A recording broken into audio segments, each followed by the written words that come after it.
everyone, Gina here, and welcome back to my channel, or welcome to my channel if you are new here. So I took a few days off of posting content here on YouTube. I've had a few rough days, and I thought that I would go ahead and sit and chat about those days with you. So I am a huge advocate for normalizing the discussion of mental illness. I have bipolar disorder, and I take medication to regulate my depression and anxiety, as well as stabilize my moods. And I thought I would go ahead and talk with you guys about this. So I am getting out of a episode at the moment. So I ran out of my medication from the past week. So I ran out last week, and I thought to myself, maybe I'll see if my diet and exercise would at all make things better for me, and see if I could maybe get off of my medication and if that would ever be an option for me to do. So I reached out to my keto coach, Nicole, and we talked about it, and we both agreed, hey, let's give it a try and see what happens. So the first few days, I did really well. However, I noticed I was more agitated with my husband specifically. We were arguing a lot more than we normally do. I was making things more of a bigger deal than I needed to be. I started to get extremely paranoid about things that are just really silly. So those were two indicators that something was a little bit up, because I was getting increasingly upset over things that aren't a really big deal. And I was getting very, like I said, paranoid. So I didn't think much of it because it was Memorial Day weekend. I knew I had a lot of rest going on, so I didn't think much of it. But yesterday, let me tell you guys, it was very clear to me that I am someone who needs their medication. So I just thought I would go ahead and talk to you guys about like what a depressive episode can be like. What are some symptoms of it? And maybe if you're watching this video, then maybe you might want to check with your personal care physician, and you might want to consider talking to someone about it. So I'm going to go ahead and go through. Now, this video is not to be shameful towards mental health. It's really just to make the discussion more normal, because I feel like it should be, because a whopping 16 million people had a depressive episode since 2015 is when the study was conducted, but over 16 million adults had experienced a depressive episode, even just one. 16 million people, that is a lot of people. So depression is something that is a very well-known thing now. A lot of people struggle with it. So with 16 million people having at least one episode, I don't know why the discussion of this isn't a little bit more normalized. It really should be. So I'm gonna go ahead and chat with you guys about this. So, like I mentioned, what I first started noticing is I was increasingly more agitated. I was increasingly more agitated with my husband. We were picking more fights, and the fights would last more than just an hour. Like, we would be arguing for like a whole entire day. And a lot of times that was me driving the arguments, because, yeah, I'm just gonna go ahead and say it out there. I mean, most of the argument phase was my doing, because I kind of let things get way out of hand than it needed to be. I was agitated with him, more agitated with the kids than normal. I did not post a CVS video for the week. I also didn't post a Target video of the week. So when you are noticing that you're withdrawing from things that you love, so for me, I love couponing. I love getting out to Target on Sunday. I love doing my couponing content on YouTube.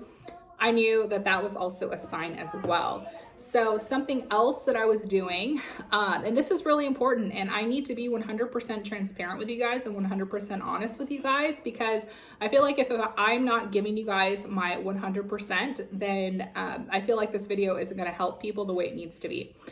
Something else that I was doing is I was drinking more. I was having, beers and beers in one sitting, and that is dangerous, you guys. When a lot of times when you are struggling with depression or anxiety or any other type of mental like health condition, a lot of times it can be like a dual diagnosis thing, to where you're also struggling with substance as well. So you know, drinking a few beers or a few White Claws, it takes the edge off. It makes you feel a little bit better. And that's where things get dangerous, you guys. When you are drinking to kind of like numb that feeling, that is such a dangerous like spot to be in. And, you know, bless my husband, he is the one that made a big stink about it, because I had drank, I think like 3 nights in a row, something like that. And he had made a huge stink about it. And you know what? He was 100% right. And his stink just came out of concern for me of maybe, you know, using substance to, you know, cover up my true feelings. And he was 100% right. And of course I was being, you know, defensive in the moment and saying, oh, I don't have a problem. Like having a few beers is not a big deal. But, you know, when you're drinking to, you know, chase that buzz, when you're drinking to get that feeling of euphoria and, you know, feeling drunk, like it makes things, it just kind of like, how do I say it? Like cancels out what life is really like, you know? So that, yeah. That is definitely something that is really concerning, and definitely something to not, what am I trying to say? Something to not, and that is definitely something to not overlook. So be careful with that. So that is something else that I was noticing, is I was covering up like my feelings with a substance, which is not good.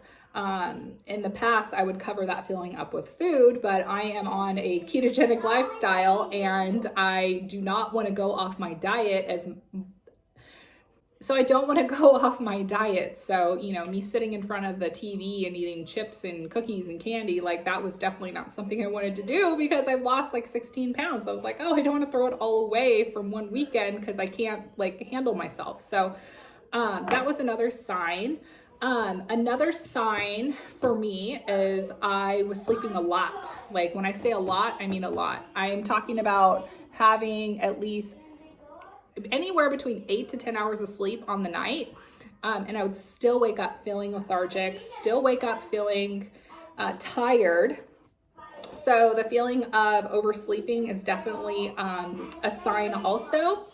Also, something else that can happen is you kind of get like a brain fog, to where you're kind of like, it's like you're in the motion, but like you're not all there. Like I would find myself sitting and just like things around me, like I wasn't present. Like I was here, but I wasn't here. It's kind of like an out of body experience type thing.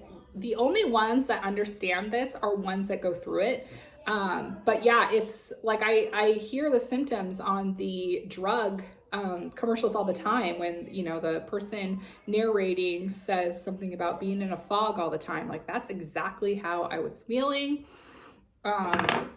You know, even just with the kids like whining, like it would put me into tears because I like couldn't handle it. So this past week has definitely been a struggle for me, and I feel like it's my duty as being an advocate towards mental health. I feel like it's my duty to share this with you guys, because it's something that is extremely important and it's something that needs to be talked about. So if you're at all having any of the symptoms that I talked about in this video, I would highly encourage you to contact I would definitely contact your personal care physician and start talking about it. So now that I've explained what the episode was like, how I was feeling, the symptoms I have, now I want to go into what has kind of helped me over the past few days of me not having my medication. So something that has been really helpful for me is getting outside.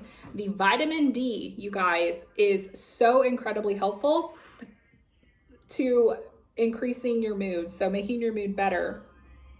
The exercise is going to release endorphins in your brain. So those are the natural hormones that make you feel more happy. So I am a regular runner. I run all the time. So I know that when I'm feeling at my worst, I know I just need to go and get a run in. And 9 times out of 10, I feel a whole lot better after it. Something else that is really important is to reach out to those you trust. Now, if you have, you know, surface friendships, surface relationships, obviously, like, you don't want to go to like everyone you know and say, oh, hey, I'm depressed and I feel this way. Like, it's better to just reach out to a few and have a really heart-to-heart conversation with just a few people, because it goes a long way. You want to find someone, you know, you can confide in, that are not gonna go and like gossip and like tell other people like, oh my God, I can't believe like Gina can't just like get over this, like get over it. Like, you don't need to have those people in your corner. You also don't need to have people in your corner who are judgmental towards you. So, you know, some people, you may say, hey, I'm feeling depressed. And their response may be, oh, well, get over it. Like, you have a good life, get over it. You don't need people like that. What you need is someone who's willing to talk to you, and just listen. You need someone who's willing to just listen. And that's what I do oftentimes. If I have a friend reaching out to me with a similar thing going on, I try to listen, and I don't give advice unless they ask me. So if they ask me for advice, I will give it to them, but I don't, you know, go into the conversation saying, I think you should do this, this, and that. If they ask me, hey, I know you struggle with anxiety, what do you do to help? Then the door is open for me to, you know, offer advice. I do the same thing with pregnant women or people getting married. If they come to me and ask me for advice, I will give them the advice. But I'm not gonna, you know, if someone comes to me and says, hey, I'm pregnant, and I'm not gonna be like, oh, you definitely need an epidural because you're not gonna be able to handle the pain. Like, that is not something that's gonna come out of my mouth. So try to have friends in your corner who are going to just listen to you and, you know, check in on you. So that's really important as well. I am so incredibly thankful to have the network that I have, the support system I have. You guys, like, I posted one photo on Instagram yesterday, and the response I got from you guys was completely crazy. I got a flood of love and support and, you know, people checking in. And I honestly, from the bottom of my heart, I am so incredibly blessed to have all of you in my corner. Something else that really helps me if I'm going through a depressive episode is I try to create a list of things to do that will make me feel fulfilled when I mark it off of my checklist. So I have been going back and forth with the Virginia DMV and the California DMV to try to get my plate switched over. And that's been something I've been wanting to put off forever.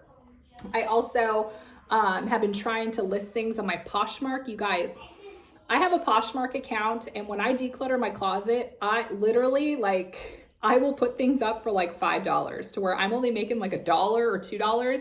I don't put my clothes on Poshmark to try to make a profit. That's not what I do Poshmark for. With Poshmark, I love to offer people significant deals to have clothing then recycled, if that makes any sense. So instead of me sending, you know, a pair of jeans to the Goodwill, I put it on Poshmark and I sell like Madewell jeans for like $8. And if I can, you know, offer someone a good quality item for a inexpensive price, like, my prices are cheaper than the Goodwill. So my prices are like garage sale prices. Anytime my mom and I do a garage sale, cheaper the better for us. Like, we love selling clothes for like $1. So if you guys at all want to check out my Poshmark, I'll be listing some more. You know, shameless plug there. But I have some more clothes that are going to be going up on my Poshmark. But I also had a stack of things that I needed to send back from online purchases that I needed to like do the returns for. So I got a ton of that taken care of. So when I'm able to cross things off of my list that I've been meaning to get around to and I finish them, it's a huge accomplishment for me. So that is something that helps as well. So, you know, like I said, I just wanted to come on camera and let you guys know where I'm at. I know I am not the only one that deals with this. I know I'm not the only one who struggles. And I have no problem sitting in front of you guys and telling you guys, hey, I have a mental illness, and I think I may have gotten a little too heavy-handed when it came to alcohol. Like, I feel like admitting that stuff is so important, because if you're not recognizing what's happening, and you don't realize like what you're actually doing, I feel like then that's when things start to get catastrophic. When you don't recognize, hey, I was doing this. I feel like that is so important, to recognize what you've been doing, why you've been doing it. I just feel like that is so incredibly important. Something else I do is journaling. So I have shared my devotionals with you guys so many times. And one of my favorites that I have is called 100 Days of Grace and Gratitude. So this is a devotional journal, and they're really small, you guys. Like, this is what a page looks like right here. There's not a lot of writing. There is a prayer prompt for you, and then you can go ahead and just journal. You guys, if you are struggling at all with moods, if you are all struggling with depression, you need to jot down like when you're feeling depressed, what maybe triggered it. Knowing your triggers is so important, you guys. So knowing your triggers, you guys, is so important to kind of navigating your mental health journey. So I hope you guys found this video helpful. You guys, one of my biggest goals on my platform is to normalize mental illness, normalize the talk of mental illness, because like I said in the start of this video, 16 million people having at least one episode is a lot of people. So if there's anything you can do for me, you can go ahead and like this video, share this video, and comment below, or send it to a friend, send it to someone else, because something I learned just in the past 24 hours is mental illness does not discriminate. You could be walking next to someone in the store and think like, oh, she's got her life together, like she looks like she lives a good life, but you have no clue what is going on in her mind. You have no clue what she is dealing with. And that like slapped me in the face, because I had someone reach out to me that I would have never guessed had an issue with mental illness or had an issue with depression. And when that person reached out to me, I was like, whoa, I would have had no clue. So that just kind of opened my eye even more in terms of, you know, how to treat someone. And you guys know this has been a broken record with me. The Gina I was like a year ago, even to this time, like a year ago, I was not proud of myself. I was not proud of how I was interacting with people, how I was treating people. Like, I was just not a fan of who I was. And I really had to take this past 6 months to really like ask myself, like, hey, who is Gina? How is Gina treating others? Because I am the example for my kids. My kids play off of me. Like, if I am, you know, treating people like crap, then I am teaching my kids to treat other people like crap. So that is definitely not something that I want to do. So we've already been through that in other videos. So yeah, so I don't want to go off on too big of a tangent here, but just know that you are not alone. Just know you are loved. And if anyone at all is struggling at all, please reach out to your doctor. And if you needed to reach out to anyone else, my email is always in the description box. You can send me a DM on Instagram. I am here for you. So if you feel like you have no one, hey, I'm here for you. So reach out, and you're not alone. So I hope you guys have a fantastic Thursday. It is the hope that more videos will be coming out for CVS and Target in the next week. So hopefully I will get to that. But I'm not going to push myself as well. If I'm not feeling it, I'm not feeling it. And I'm going to give myself the grace and time that I need to get myself back to normal. So priority one is for me to get my medication in the mail. So it's currently in California right now. So hopefully it'll be shipped tomorrow or the next day. So I had opted for the mail delivery because I didn't want to go inside of the hospital. I don't want to go into a hospital unless I absolutely have to. But I am with Kaiser, so there's no smaller pharmacies around for me. I can't just pop to CVS and get my medication. I have to go through Kaiser. And the only Kaiser open is the big hospital, and that's not really somewhere I want to be right now. So that's why I opted for the mail delivery. So I hope you guys have a fantastic day, and I will talk to you guys later. Bye, guys.